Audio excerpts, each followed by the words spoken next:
নমস্কাৰ বন্ধু বান্ধৱীসকল, সপোন সাগৰলৈ স্বাগতম জনাইছোঁ আপোনালোকক। আজি মই আপোনালোকৰ ওচৰত আলোচনা কৰিবলৈ ওলাইছোঁ এই যে আমি কেতিয়াবা সপোনত পইচা পোৱা দেখোঁ বা পইচা ক'ৰবাত গৈ আছোঁ বা আমি ক'ৰবাত গৈ থাকোঁতে পইচা এসোপামান পৰি থকা পোৱা দেখোঁ বা কোনোবাই আমাক পইচা দিয়া দেখোঁ বা কাৰোবাৰ পৰা আমি চুৰ কৰি লোৱা দেখোঁ বা ক'ৰবাত আমি এসোপামান পইচা পৰি থকা পাইছোঁ, আমি লৈ লৈছোঁ কিন্তু সেই পইচা বেলেগক দি দিছোঁ বা এনেধৰণে বিভিন্ন অৱস্থাত বিভিন্ন পৰিস্থিতিত আপুনি যি অৱস্থাতে লাগিলে পইচা নেদেখক, ইয়াৰ সকলো অৰ্থ বেলেগ বেলেগ আছে, সকলোৰে অৰ্থ বেলেগ বেলেগ আছে। কিয়নো পইচা যিহেতু আমাক সকলোৰে প্ৰয়োজন, পইচা নহ'লে যিহেতু আমাৰ জীৱন নচলে। তেনে ক্ষেত্ৰত যদি আপুনি সপোনত কেনেবাকৈ পইচা ভুল পথেৰে যদি অৰ্জন কৰা আপুনি দেখে, তেতিয়াহ'লে ই এটা অতি বেয়া সপোন।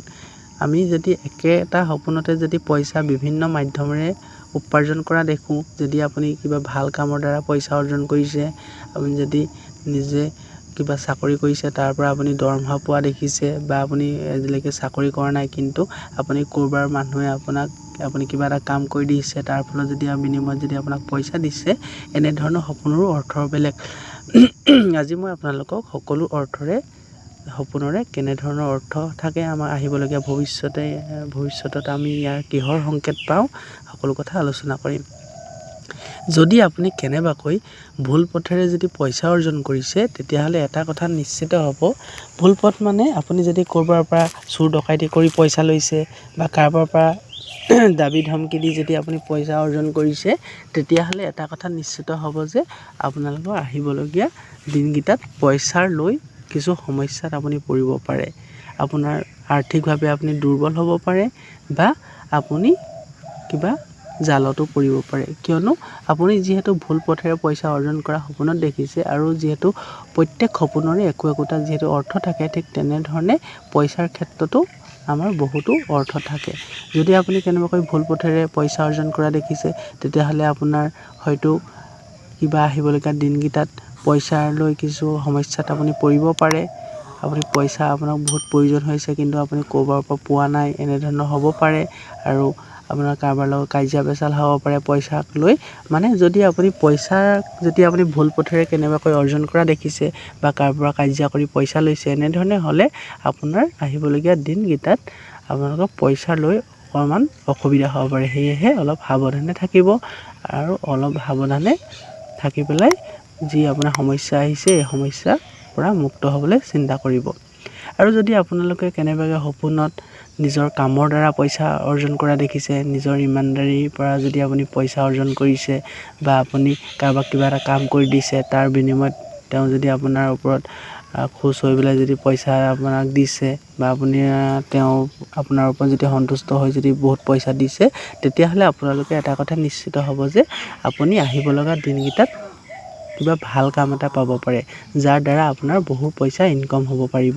যদি আপুনি ব্যৱসায় কৰি আছে, ব্যৱসায়ত আপোনালোকৰ উন্নত ব্যৱসায় কৰিব পাৰিব, লাভ হ'ব ব্যৱসায়ত, খুব টকা পইচা অৰ্জন কৰিব পাৰিব। আৰু যদি আপুনি কেনেবাকৈ কোনো ব্যক্তিক যদি আপুনি পইচা দিয়া দেখিছে, নিজে যদি আপুনি পইচা দিছে, দান কৰিছে বা কোনোবাই আপোনাক বিচাৰি আহিছে, আপুনি পইচা দিছে, খুচি মনে যদি পইচা দিছে, আপোনাৰ কোনো চিন্তা নথকাকৈ পইচা ধেৰ দিছে, তেতিয়াহ'লে আপুনি এটা কথা নিশ্চিত হ'ব যে আপুনি যদি বৰ্তমান অলপ টকা পইচাৰ মালিক হয়, আহিব লগা দিনকেইটাত আপুনি মানুহক সহায় কৰিব পৰাকৈ আপোনাৰ টকা পইচা হ'বলৈ গৈ আছে। কাৰণ ভগৱানে এইটোৱে সংকেত দিছে যে আপোনাৰ মনৰ ভাৱ বা আপোনাৰ যি মানুহক সহায় কৰা গুণ আছে, এই গুণৰ দ্বাৰা আপুনি অতি সোনকালে ধনী ব্যক্তি হ'ব পাৰিব। ভাল পথেৰে আপুনি ধনী ব্যক্তি হৈ আপোনালোকে মানুহক সহায় কৰিব পাৰিব। ভগৱানে ইয়াৰে সংকেত দিছে যে আপোনাৰ অভাৱ নাই আৰু পইচাৰ আপুনি মানুহক দি ভাল পায় আৰু সেইকাৰণে আৰু পইচাৰ আপুনি মালিক হ'ব পাৰিব বা অধিক পইচা আপোনালোকে উপাৰ্জন কৰিব পাৰিব ভাল পথেৰে। আৰু যদি আপুনি গৈ থাকোঁতে পইচা পাইছে ৰাস্তাত, যদি সেই অৱস্থাত যদি আপুনি যোনটো সপোন দেখিছে, সেই অৱস্থাত যদি আপুনি খুব পইচাৰ কাৰণে আপুনি যদি সংকটত পৰি আছে, পইচা আপোনালোকৰ হাতত নাই, যদি তেনে অৱস্থাত এই সপোন দেখিছে পইচা হেৰাই পোৱা, তেতিয়াহ'লে আপোনালোকে চিন্তা কৰিব নালাগে। লক্ষীমায়ে আপোনাক এইটোৱে সংকেত দিছে যে আপুনি অতি সোনকালে ক'ৰবাৰ পৰা পইচা পাব। আপোনালোকে কামৰ দ্বাৰা যদি ক'ৰবাত পইচা ফচি আছে, বহুত দিনৰ পৰা পোৱা নাই, এনে পাবলগীয়া পইচা হঠাতে আপোনালোকে কোনো গম নোপোৱাকৈ পইচা পাব। কাৰণ আপুনি যদি তেনে অৱস্থাত পৰি থাকোঁতে এনে সপোন দেখিছে, তেতিয়াহ'লে এটা কথা নিশ্চিত হ'ব যে আপুনি যদি ক'ৰবাত বহুত দিনৰ পৰা নোপোৱা পইচা, পাবলগীয়া পইচা আছে, ক'ৰবাত বহুত দিন পোৱা নাই, কোনো তাৰ সংকেতো পোৱা নাই, পাবলৈ কেনেধৰণে পাম, কেনেধৰণে নেপাম, এনে পইচা আপোনালোকৰ হাতলৈ অতি সোনকালে আহিব। আৰু যদি আপোনালোকক কোনোবাই পইচা দিছে, যদি আপোনালোকক কোনোবাই গৈ থাকোঁতে বা আপোনালোকক কোনোবা ঘৰৰ সদস্যই যদি সপোনত পইচা দিয়া দেখে, তেতিয়াহ'লে আপুনি এটা কথা নিশ্চিত হ'ব যে সেই ব্যক্তিজনৰ পৰা, যিজন ব্যক্তিয়ে আপোনাক পইচা দিছে, সেই ব্যক্তিজনৰ পৰা বা আপোনালোকৰ ঘৰৰ কোনো সদস্যৰ পৰা আপুনি কিবা কামৰ অফাৰ পাব পাৰে, বা আপোনাৰ পৰিয়ালৰ কোনো ব্যক্তিৰ পৰা, যোনজন ব্যক্তিয়ে পইচা দিছে সেইজনৰ পৰা নেপালেও আপোনালোকৰ ঘৰৰ কোনো ব্যক্তিৰ পৰা বা আপোনাৰ পৰিয়ালৰ কোনো ব্যক্তিৰ পৰা আপুনি কিবা কামৰ অফাৰ পাব পাৰে, বা আপোনালোকক কিবা টকা পইচাৰো হয়তো সংকেত দিব পাৰে, ক'ৰবাত পাবলগীয়া পইচাৰ বা কিবা যদি কাম আছে ক'ৰবাত কৰিবলগীয়া, এনেধৰণৰ কামৰ যদি সংকেত আপোনালোকক দিব পাৰে। যদি আপুনি সেই সময়ত যদি কোনো চিন্তাত পৰি আছে, তেনে অৱস্থাত যদি সপোন দেখিছে, পইচা দিয়া ঘৰৰ ব্যক্তিয়ে আপোনাক পইচা দি সহায় কৰিছে, তেতিয়াহ'লে সেই ব্যক্তিজন বা তেওঁলোকৰ বেলেগ ব্যক্তিৰ পৰা আপুনি কিবা কামৰ অফাৰ পাব পাৰে, যাৰ দ্বাৰা আপুনি টকা পইচা অৰ্জন কৰিব পাৰিব। গতিকে সপোনত বিভিন্ন মাধ্যমেৰে পইচা পোৱা আছে, বিভিন্ন অৰ্থ বেলেগ বেলেগ আছে। গতিকে এই সৰু ভিডিঅ'টিত আপোনালোকক এইকেইটা পইচা কেনেধৰণে পালে কি হয়, এইকেইটা কথা ক'লোঁ।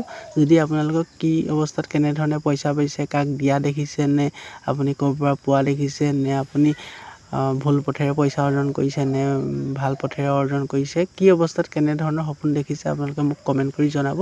আপোনালোকৰ সকলো উত্তৰ আপোনালোকক কমেণ্টৰ জৰিয়তে দিবলৈ চেষ্টা কৰিম। গতিকে আজিলৈ ইমানে আছিলে, ধন্যবাদ।